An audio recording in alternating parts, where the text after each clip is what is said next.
Alu tiki DJ. Bon appétit. Bon appétit.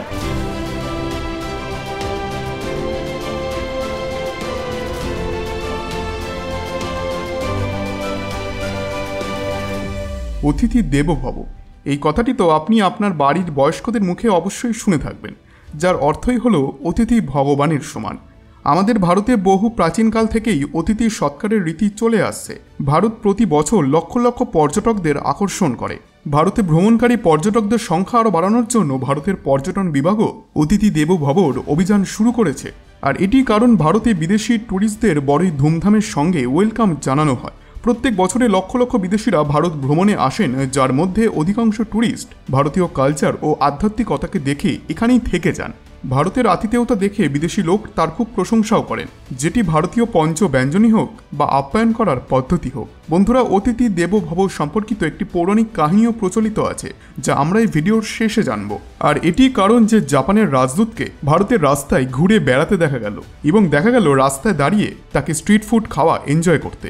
সম্পূর্ণ ঘটনাটি কি, তিনি রাস্তায় দাঁড়িয়ে আর কি কি স্ট্রিট ফুড খেলেন, খাবার খেয়ে তিনি কি বললেন, আর যেগুলি দেখে পাকিস্তানের মতো দেশও ভারতের প্রশংসা করতে থামল না, আর অতিথি দেবো ভবর পেছনে কি পৌরাণিক কাহিনী রয়েছে, আজকের এই ভিডিওতে আমরা তাই জানব। বন্ধুরা, ব্রিটিশ ট্যুরিস্টদের কাছে ঘোরার জন্য ভারত প্রথম থেকেই এক পছন্দের জায়গা ছিল। তারা ভারতীয় সংস্কৃতি ও আধ্যাত্মিকতাকে বুঝতে খুবই পছন্দ করেন, কারণ এতে করে তাদের মানসিক শান্তি মেলে। অনেক বিদেশি যুবক ভারতীয় সংস্কৃতিতে এতটাই মিশে যান যে তারা ভারতেই থেকে যান ও হিন্দু নাম গ্রহণ করেন। এছাড়াও আমাদের ধার্মিক স্থলে প্রচুর ট্যুরিস্ট ভ্রমণ করতে আসেন এবং হিন্দু দেবী দেবতার পুজো অর্চনাও করেন। আর সেখানে তাদের কোনো রকম অনুমতি নেওয়ার প্রয়োজন নেই, তারা স্বতন্ত্রভাবে যে কোনো মন্দির ধার্মিক স্থলগুলিকে এক্সপ্লোর করতে পারেন। এটি কারণ যে জাপানি রাজদূত হিরোশি সুজুকিকে দিল্লির সরোজিনী নগরে কোনো বডিগার্ড ছাড়াই ঘুরতে দেখা গেল। আপনাদেরকে জানিয়ে রাখি, জাপান অ্যাম্বাসাডার হিরোশি সুজুকি কয়েক মাস আগেই ভারত ভ্রমণে এসেছিলেন। তখন ভারতীয় খাবার খেয়ে তিনি তার ফ্যান হয়ে যান। ভারতীয় পঞ্চ ব্যঞ্জনকে তিনি এতটাই ভালোবাসেন যে মাঝে মধ্যে সোশ্যাল মিডিয়াতে তিনি খাবার খাওয়ার ভিডিওগুলি পোস্ট করেন, আর যার জন্য ভারতবাসীদের কাছে তিনি বেশ চর্চায়ও থাকেন। তাকে অনেকবার ভারতীয় খাবার উপভোগ করতে দেখা গেছে, যার ভিডিও সোশ্যাল মিডিয়া প্ল্যাটফর্মগুলিতে বেশ ভাইরালও হয়েছিল।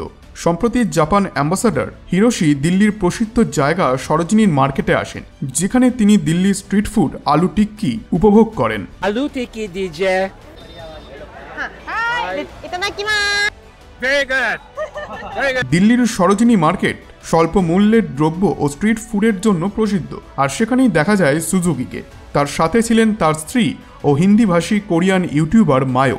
তার দিল্লির রাস্তায় ঘোরার ভিডিও সুজুকি নিজেও টুইটার অর্থাৎ এক্সে আপলোড করেছেন। আর একটি পোস্টে তিনি লিখেছেন, wonderful desi experience with Hindi speaking Japanese YouTuber Mayo san, aloo tikki দিজিয়ে। আর বন্ধুরা, ভারতের রকমারি খাবারের মধ্যে আপনার কোনটি পছন্দ অবশ্যই তা কমেন্ট করে জানান। ভিডিওতে জাপান অ্যাম্বাসাডারকে ভারতীয় ব্যঞ্জনগুলিকে খুব আনন্দের সঙ্গে উপভোগ করতে দেখা গেছে। তিনি স্থানীয় লোক ও দোকানদারের সঙ্গে কথা বলে সেখানকার আলাদা আলাদা ডিশগুলি চেখেও দেখেন।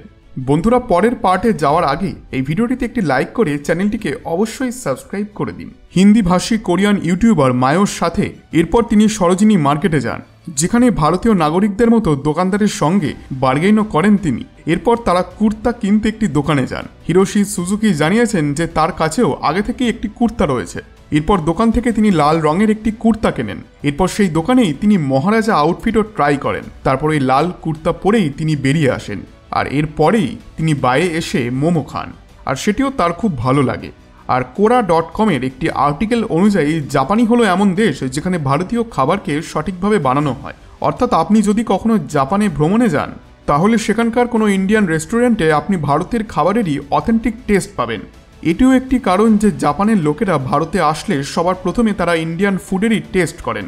আর জাপান অ্যাম্বাসাডার হিরোশি সুজুকির এই ভিডিও দেখে পাকিস্তানের মানুষজন অবাক হয়ে যান যে একজন জাপানি রাজদূত তিনি কোনো রকম প্রোটেকশন ছাড়াই, কোনো রকম বডিগার্ড ছাড়াই এইভাবে খোলামেলাভাবে রাস্তায় ঘুরে বেড়াচ্ছেন, ভারতীয় নাগরিকদের সঙ্গে কথা বলছেন, রাস্তায় দাঁড়িয়ে স্ট্রিট ফুড খাচ্ছেন, যেটি পাকিস্তানে হওয়া কিন্তু সম্ভব নয়। এরপর পাকিস্তানি মানুষেরা ভারতীয় ব্যঞ্জন নিয়ে তাদের প্রতিক্রিয়াও জানিয়েছেন, যাদের মধ্যে কিছুজন ভারতীয় খাবারের খুবই প্রশংসা করেছেন।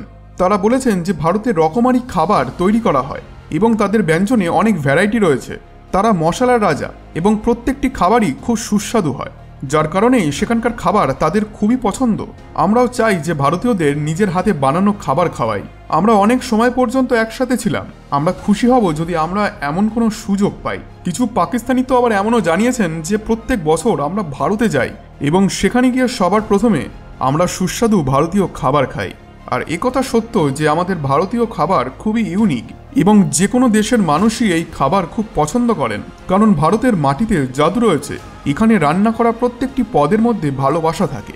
এটি মুখ্য কারণ যে ভারতীয় খাবারের রকমারি পদ ও ভারতীয় সংস্কৃতির কারণে আজ ভিন্ন ভিন্ন দেশ থেকে মানুষ ভারত ভ্রমণে আসছেন।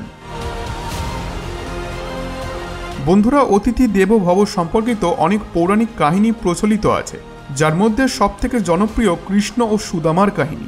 সুদামা দারিদ্র্যের মধ্যে পড়ে শ্রীকৃষ্ণের দ্বারকা শহরে পৌঁছেছিলেন। তার প্রাসাদের সামনে দাঁড়িয়ে ছিলেন তিনি। খবর পেয়ে শ্রীকৃষ্ণ খালি পায়ে ছুটে আসেন সুদামার কাছে।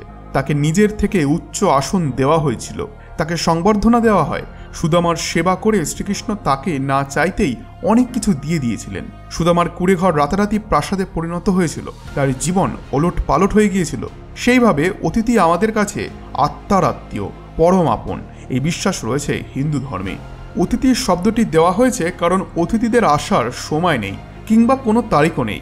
এর পাশাপাশি তাদের চলে যাওয়ারও কোনো সময় নেই, এমনকি ছাড়ার তারিখও নেই। এই বাক্যটির অর্থই হলো বাড়িতে যে অতিথি আসবেন, যতক্ষণ অতিথি থাকতে চান তাকে সেবা ও সম্মান করতে হবে। আমরা যেমন বাড়িতে ভগবানের পুজো করি, তেমনি অতিথির সেবা করাও আমাদের কর্তব্য। বন্ধুরা, আশা করছি আজকের এই ভিডিওটি আপনাদের ভালো লেগেছে। ভিডিওটি ভালো লেগে থাকলে ভিডিওটিতে অবশ্যই একটি লাইক এবং চ্যানেলটিকে আজই সাবস্ক্রাইব করে দিন। ধন্যবাদ।